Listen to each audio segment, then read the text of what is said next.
প্রিয় দর্শক, আসসালামু আলাইকুম। Natore fish farming research centre ফিশকিং এয়ারেটের পক্ষ থেকে আমি খন্দকার জুয়েল ইমাম জানাই আন্তরিক শুভেচ্ছা ও সালাম। আপনারা জানেন যে আমি সমগ্র বাংলাদেশব্যাপী এয়ারেটর আমদানি করে বিক্রি করে থাকি এবং সেই মেশিনগুলো চলাচলের যে রিভিউগুলো এবং মেশিনের যে ক্ষয়ক্ষতি বা কী সমস্যা এগুলো দেখার জন্য আমি এবং মাছ চাষের প্রতিবেদনগুলো আপনাদের সামনে তুলে ধরার জন্য যাই। তারই ধারাবাহিকতায় আজকে এসেছি আমি আমাদের এই রাজশাহী জেলা দুর্গাপুর উপজেলা পানানগর ইউনিয়নের অন্তর্গত রঘুনাথপুরের একটি বিলে, যেখানে আমার কাছ থেকে আরও 7 মাস প্রায় আগে আনুমানিক মেশিন নিয়ে এসেছিলেন মোহাম্মদ সবুজ ভাই, আমার স্নেহের ছোট ভাই, এবং উনি এখানে 7-8টা পুকুর চাষ করেন।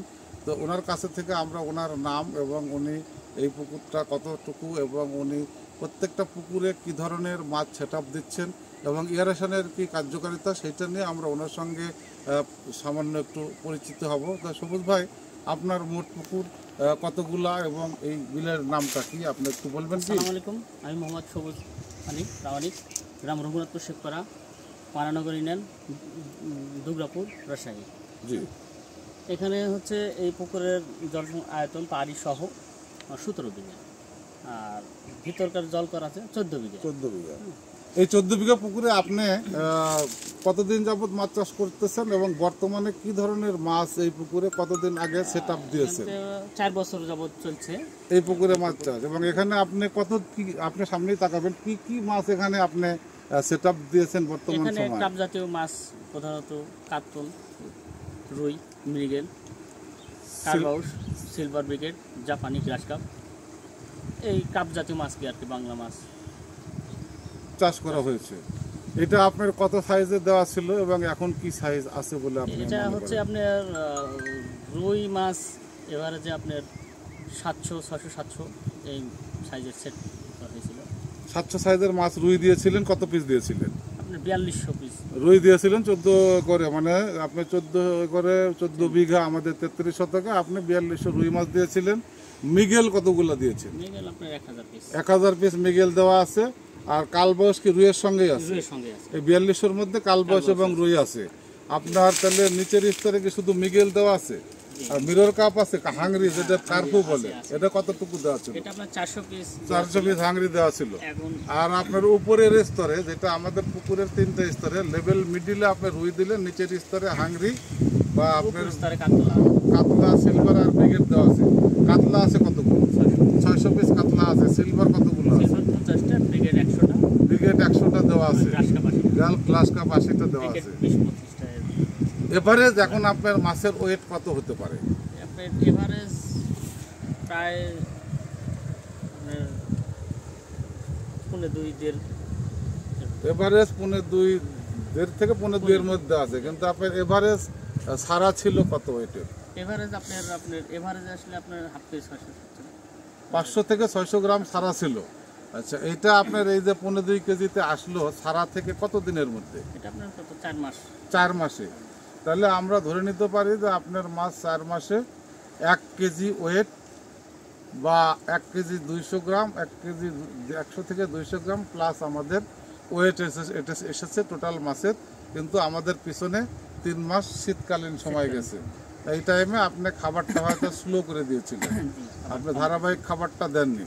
তো আপনার এই পুকুরটাতে আপনি আরও বেশি মাছ দিয়ে চাষ করতে পারবেন।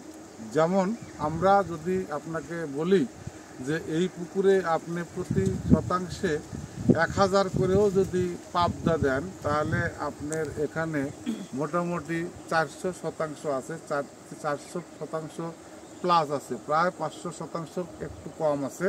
আপনি এখানে 5 লাখ পাবদা দিতে পারবেন, যেটা 4 মাসে আপনার ওয়েট আসবে 20-25 টাকা কেজি। আবার আপনি এই পুকুরের নিচের অংশে যদি, যেটা দেশি ট্যাংরা, আপনি যদি 5 লাখ দিয়ে রাখতে পারেন, তাহলে আপনার 30-35 টাকা কেজি আসবে আগামী 5 মাসের মধ্যে। এবং আমি বিশ্বাস করি যে সেখান থেকে আপনার লাইফের টোটাল কামাইটাই আল্লাহ যদি ওদেরকে বাঁচায় রাখে, 5 লাখ ট্যাংরার পোনা আপনি এখানে দিলেন, তারা এখানে বেঁচে থাকার মতোই পুকুর। এবং এই পুকুরে যদি এই টাইপের আপনি এখন যেটা করতেছেন, এটা হলো মিশ্র কার।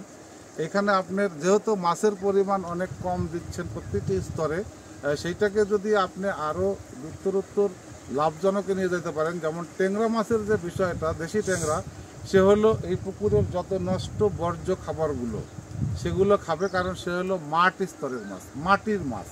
মাটিতে গর্ত করে করে করে করে বিভিন্ন যে গর্ত করা যে আমাদের উপরের প্রকৃতির প্রাণী আছে তাদের মতো তারা এখানে জীবন ধারণ করবে, এবং তারা বিভিন্ন জায়গা থেকে বিভিন্ন ধরনের টুকু টুকু টুকু টুকু টুকু খাবার খেয়ে তারা জীবন ধারণ করবে।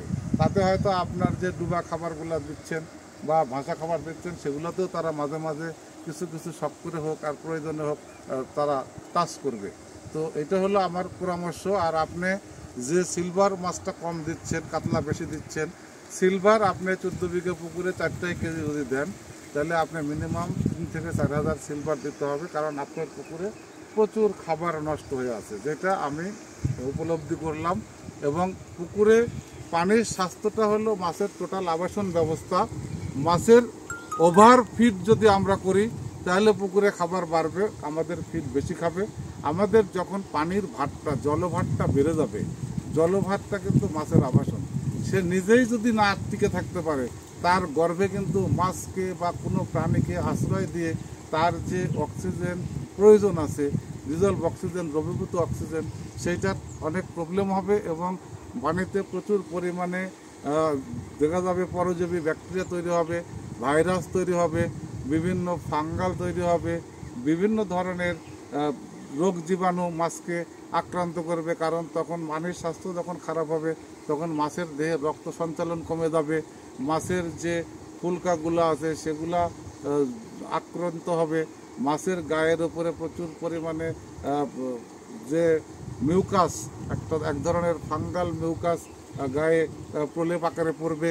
এবং এগুলো আমাদেরকে খেয়াল রেখে পুকুরের লেভেল অনুযায়ী আমাদের যে মিশ্র কম্পোজিট চাষ সেটা আমাদেরকে করতে হবে। এবং এইটা আমি মনে করি যে আপনি আগামীতে ট্যাংরা পাবদা আমি যে পরিমাণ বললাম আপনি সেটা হোক আর যেটা হোক, আপনি কি এরকম চিন্তা করছেন যে এখানে করা দরকার?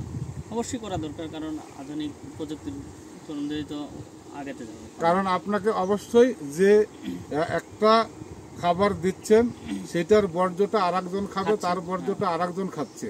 কারণ আমরা যেমন প্রকৃতিতে কি দেখতেছি, আমরা আশরাফুল মাখলুক, আমাদের যে নষ্ট খাবারগুলো প্রকৃতির অনেক জীবজন্তুগুলো কনজিউম করে প্রকৃতিকে নিষ্কাশিত করে প্রকৃতিকে ফ্রেশ করছে।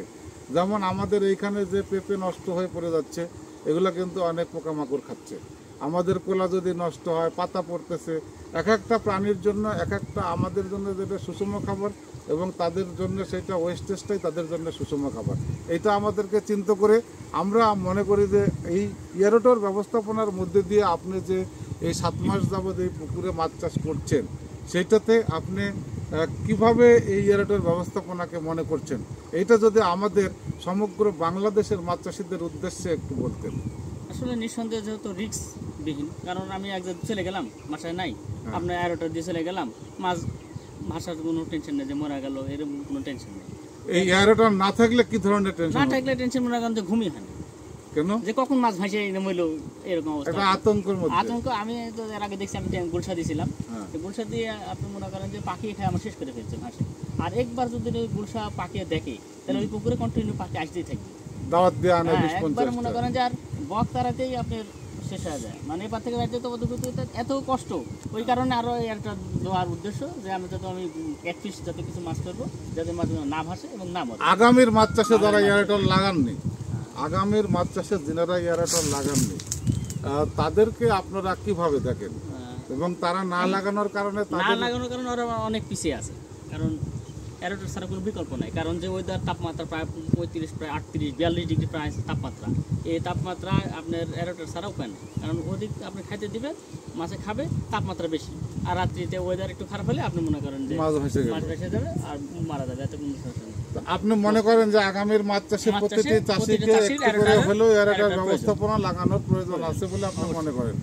তো প্রিয় দর্শক, আমরা পরিশেষে জানতে পারলাম আমাদের স্নেহস্পদ সবুজ ভাইয়ের কাছ থেকে যে প্রতিটি পুকুরে একটি করে এয়ারোটর স্থাপন করা দরকার। এইটা মাছ চাষ অনেক হবে বা অনেক মাছ চাষ করে লাভবান হবে এই জন্য না, পানির স্বাস্থ্যকে ঠিক রাখা, মাছ চাষের যে টুলস, পুকুর পানির সঙ্গে এয়ারোটর একটি টুলস, যেমন বালতি, কোদাল, মাটি, ডালি, লোকজন, ফিড, খাবার সব লাগে হাঁসে কাশি সবই লাগে, ফন্দি দড়ি, এরাটার একটি টুলস, এবং এটা হলো মাদার টুলস। এটা আমাদের প্রত্যেকটি পুকুরের জন্য প্রয়োজন আছে বলে আপনি মনে করেন, এবং আমরা প্রত্যেকটি চাষিকে পরামর্শ দিব, আমাদের কোম্পানি থেকে হোক আর যে কোনো কোম্পানি থেকে হোক, আপনারা যার কাছেই পছন্দ করবেন, একটু করে এরেটার মেশিনের যে কোনো মাছ চাষের বিকল্প নাই।